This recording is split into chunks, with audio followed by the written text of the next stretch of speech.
Hey, what's up, you guys? It's your boy, Perk, and I'm back, finally, again, but this time, I'm finally back with a series that really wasn't a series yet. It now is, because there are multiple parts, but yeah, I'm starting the TranScript series back up, at least for hopefully 1 or 2 more videos, maybe 4, I don't know. But yeah, a lot has happened in the past 5 years, something like that. And yeah, a lot has happened. If you look at that video and then come here, the biggest difference obviously is my voice, but I'll get more into the actual changes a little later. For now, I will talk about, I guess, just my experience these past 5 years. So when I started tea, I was doing the muscle injections, so I wasn't really comfortable doing it myself, so for a while I had my mom do it, or my sister, because she was going to school to be a nurse. So I was like, yeah, I'll just have someone else do it, because stabbing yourself with a nearly 2-inch needle, it's kind of intimidating, kind of scary. But honestly, I was usually worried about it hurting, and honestly, it usually didn't. So if you're worried about doing intermuscular injections and you're afraid of the pain, I will say it does help to put ice over the place you're about to inject. I would just say you're gonna have to re-swab that area or re-wipe down that area with an alcohol swab, but it does help.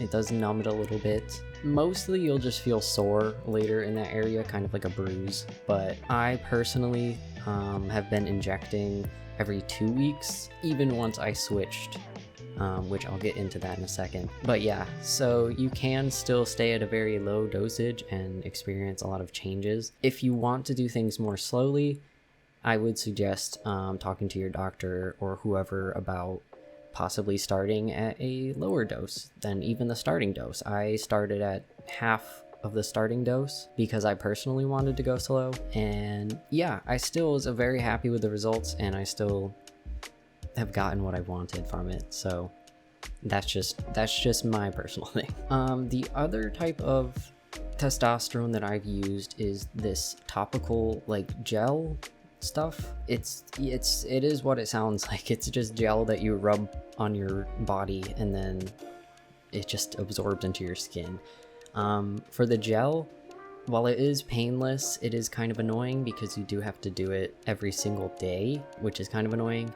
And the ointment is so potent, it will actually, if you touch other people, it will actually seep into their skin too, so you kind of have to be a little careful about that. I personally would do it at night right before I went to bed, and I slept alone at the time, so I didn't have any issues, but that is something to be aware of. And then lastly, what I'm on now is the subcutaneous injections, which means that kind of like someone with diabetes, how they would inject, I just do it right into my stomach fat, which is super easy. It's honestly painless. I mean, sometimes it stings because I swab and then I inject, but that's just from the alcohol, and it'll go away in a couple seconds. So honestly, I would say sub-Q is probably my favorite method that I've had so far. So if you are looking for options, definitely talk to whoever your provider is or anything, but there are options. So you don't always have to go straight into needles, is what I'm saying.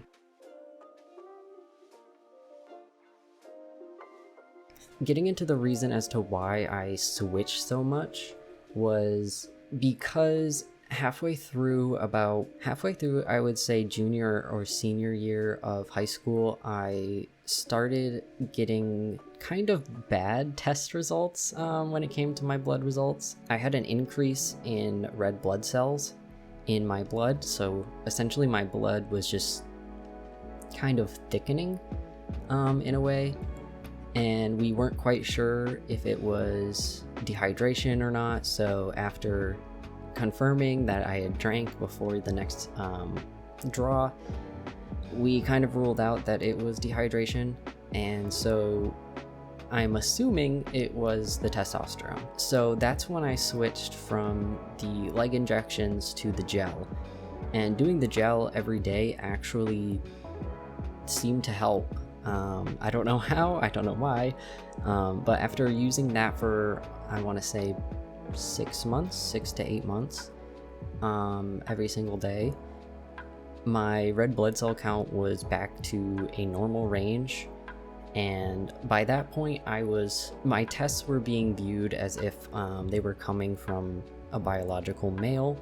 And even still, I was still in the normal ranges now. So that was kind of weird, kind of cool. It was kind of a scare, honestly, because we didn't really know what that meant. And since we couldn't really pin down what it was at first, yeah, it was kind of scary. Because while I felt totally fine, nothing felt wrong with me.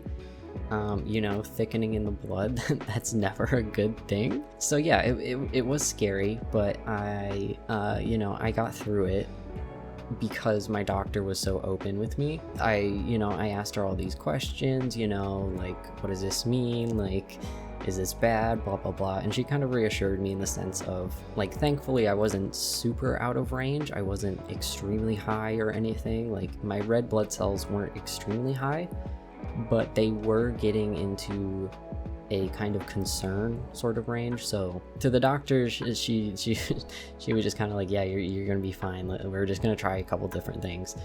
But for a couple days in my head, I was freaking out. And of course my mom had to Google some stuff, and for one point she thought I had blood cancer or something.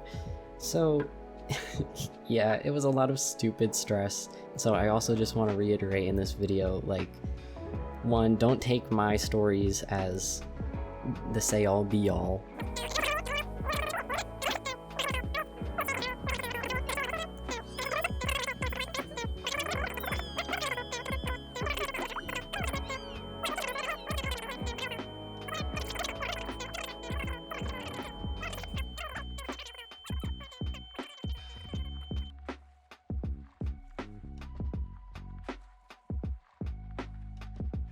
So another big thing that happened was I got my top surgery. My top surgery went extremely well, which I wasn't sure would happen.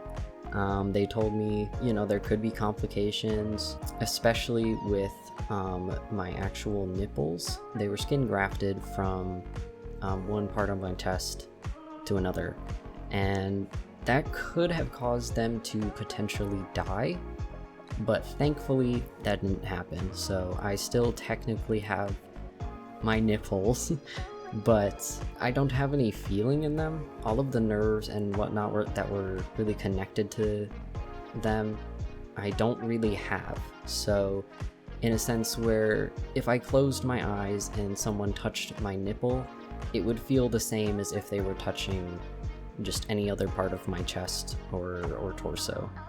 There's no real feeling in them other than that, but yes, I can feel when people actually, touch the areas. I haven't lost complete feeling. One thing I will say that did freak me out a little bit after surgery was I couldn't feel a lot of my chest when I touched it, as if like the nerves had completely been severed and I was just completely numb. But thankfully, as my doctor said, with time I gained the feeling back, and now I do have a proper chest that I can touch and I can feel, and I can work out now, I can lift things now. That's something that you can't do for a while after your surgery, just to make sure everything doesn't tear or anything. But I will honestly say that it was one of the easiest surgeries I've ever had. I ain't gonna lie. It was really fucking easy. I would say I had worse complications with my wisdom teeth. And if you've ever had your wisdom teeth removed, yeah, it fucking sucks. But this surgery, no. I was pretty much sleeping most of the time afterwards. Thankfully, I was on a break from college, so I didn't have to worry about that. But yeah, you'll just probably spend a lot of time sleeping and resting. It sucks because you kind of have to sit up while you sleep, but it's not as uncomfortable as you'd think. And when you're super drugged up, it really helps you sleep, okay? But yes, I would say it felt very easy to me. Again, might not be for you, but everything went well, and I don't think I will need a touch-up or any follow-up surgeries, so I don't have any planned. But I do have plans to continue with the surgeries for my transition, i.e. bottom surgery. Again, I just want to make this video to be educational, so when and if I do get that surgery, I probably will make a video about it, like heavily censored, obviously, but kind of explaining how that was. If you guys would like, I can also make another video getting more in depth about anything that I've talked about in this video already. I don't want this video to be super long, so I do want to cut it short. But I hope you guys enjoyed this new installment. Again, if you guys want more, let me know. If you guys have any specific topics or questions or anything, just comment them below. If I get enough, I'll make another video soon, and if not, expect another video hopefully soon about my next surgery. All right, see ya.